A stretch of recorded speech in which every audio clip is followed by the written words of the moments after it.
My name is Bill Colvin. I've been coming to the church since 1976. My family life as a pastor kid was interesting because I grew up fast. I learned how to adapt to life because you know what, as a pastor's kid, you learn what to say and what not to say. At age 16, I graduated from high school. At age 19, I was a union carpenter. I made good money. I got married at age 20 to my wife, Becky. We had our first kid at age 21, Mandy.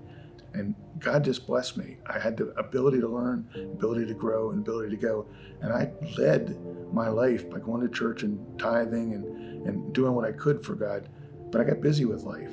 I took God with me. I didn't necessarily let God lead me. When life gets busy, we often tend to lead ourselves. When you have a lot of skills in life, you can do a lot of stuff. God had blessed me. And I can tell you right now, I believe that was a blessing and it also was a curse. Because as a curse, you think you can do things without God. And I had 72 people working for me. I was covering from Michigan to Maine to Florida.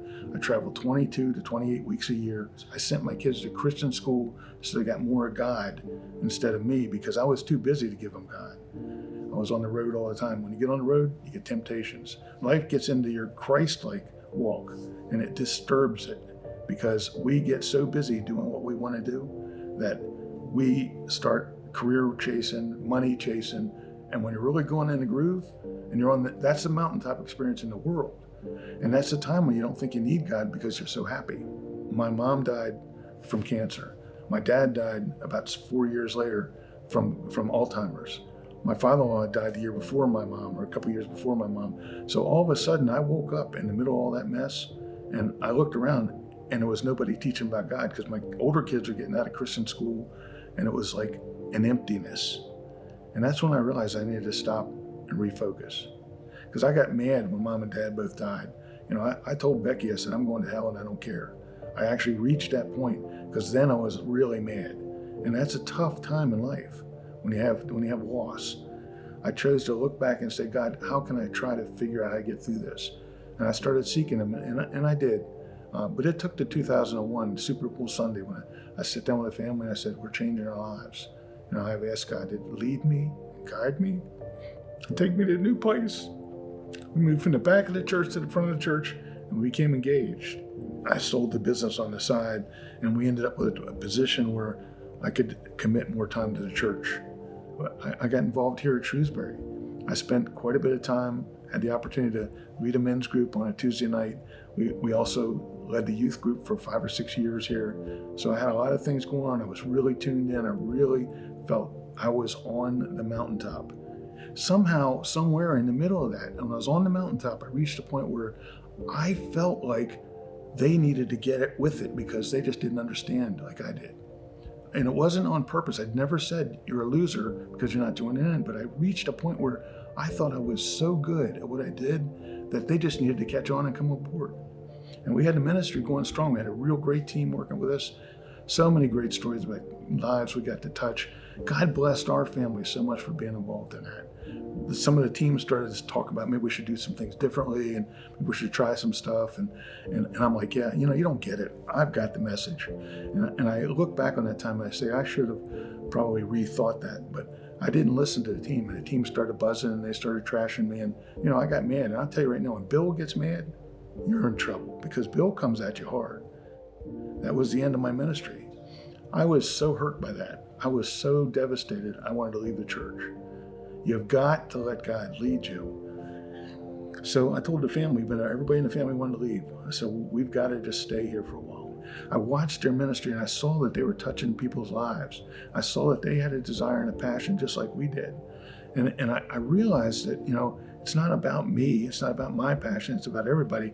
We just do it differently. It let me realize that ministry is about combining everybody together rather than separating and causing rift.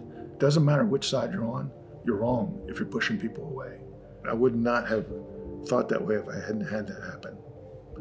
We had a point in life, you know, you talk about doubt. You know, I had doubt when the ministry fell. I got sick one day on a Thursday afternoon, and I had tested on Friday and I had COVID. And by Sunday, Becky had COVID. And Mandy was kind of taking care of us. TJ was just going to work because he didn't have it.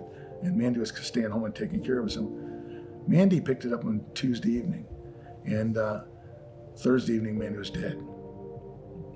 Thursday, she was complaining a little bit about some pain and not feeling real good and everything, and I begged her to go to the hospital. I begged her, and she wouldn't go, and I threatened to call 911 repeatedly, and she was just freaked out about it and couldn't stand it.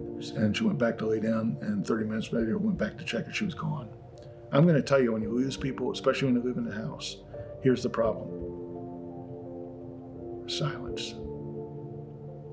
You don't hear them getting up to go to work. You don't hear them coming home. You don't hear any of that anymore. You lose it all. And I can tell you, when death happens in your family, I've seen it with all our parents dying. When death happens in your family, the people around are required to step up. Mandy was our liaison. Mandy was the person that brought God to him. She'd always say, God's got this. She'd always tell him that. And I can tell you, every time I see something happen when one of my kids is suffering, my grandkids are suffering, I'm saying, God, what is going on? I think you got it wrong. Bringing your doubt to God, it's a process that we have to go through. I mean, you can sit at home and feel bad and doubt all day long, but if you don't say, I know God is awesome. I know that God oversees, even though I don't like what he just did, allowed, or whatever role he played in that, and the fact that that's going on, I still have to believe that he's there. What else is there? If I don't believe that he is there, I'm going to go chasing addiction. I'm going to go get lost in the world. I'm going to chase money. I'm going to get lost in work. But, I still don't find the peace and joy that I can get from Christ. So I have to make the decision to take the step to go reach Christ.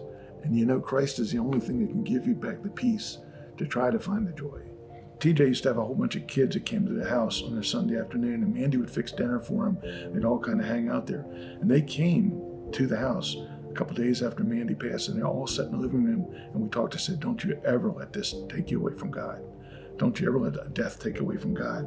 Because God he has a plan. It's not what we want all the time. He's in charge. We have to recognize that. But it hurts sometimes. And we can always question. I've stood out and screamed at God and told him how stupid he was. And you know what? But I know God's got this. I know God will carry us to a new place. God's there no matter what you think. No matter what you've been through. God can show you incredible miracles in your life if you recognize them. But you have to stop and look at the good. You have to look at where God is taking us and what he's doing. It's a struggle, but God will see us through.